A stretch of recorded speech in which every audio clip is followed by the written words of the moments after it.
So ayun po mga kabady, balikan po natin yung napuntahan naming lugar sa Mindanao, which is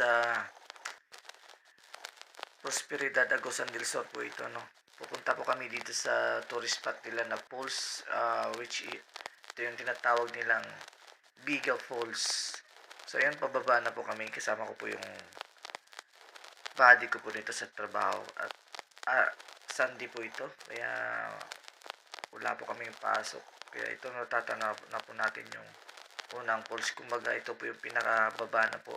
May pangalawa po sa taas niyan. Tsaka yung una-una po doon po talaga sa taas po nito. Which is yun po yung maganda. So, ang sarap po. Ang linaw po ng tubig dyan. Yan po. Sa mga magkabady dyan o mga magkaibigan o magkaibigan. Pwede po kayong gumala dyan sa Prosperidad Agusan del Sur. Mamaya-maya po sa pagkatapos itong video po, papakita ko po sa inyo kung saan po yung exact place po ng falls na ito, no. So ayan po, na-miss po talaga kami sa ganda ng view dito, at saka tignan nyo na po naman, napakalinaw po yung tubig. So ito na po yung taas nito, ano. So ayun, malawak po ito sa taas. Tsaka malalim po yung ano niyan, doon sa paanan talaga niyan. Ano na talaga ng tubig. Malamig po ang tubig diyan, tsaka komportable po kayong magkakasama. Kung may kasama po naman po kayo, ayan. Maganda po yan diyan. Family bonding din niyo po. Tsaka kaibigan o kaibigan. Ayan po mga kabady. So ayan. Maganda po diyan mga kabady. Tingnan nyo po, ang linaw ng tubig po.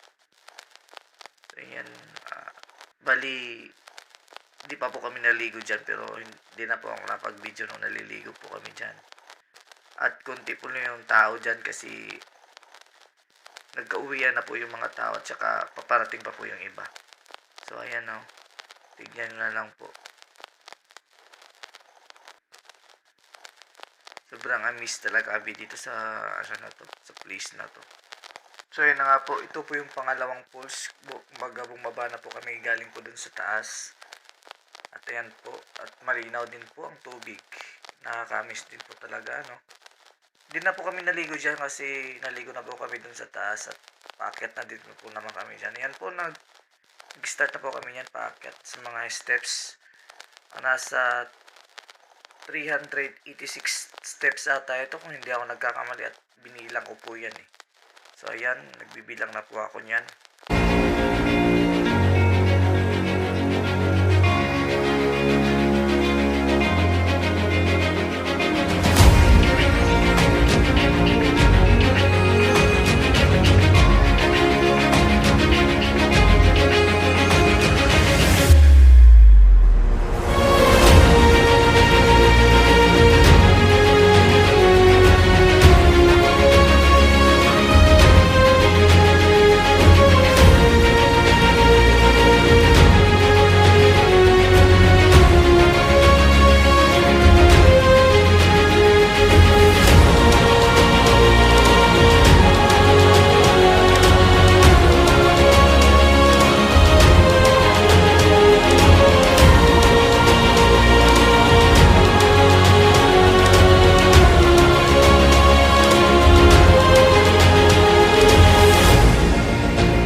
buddy.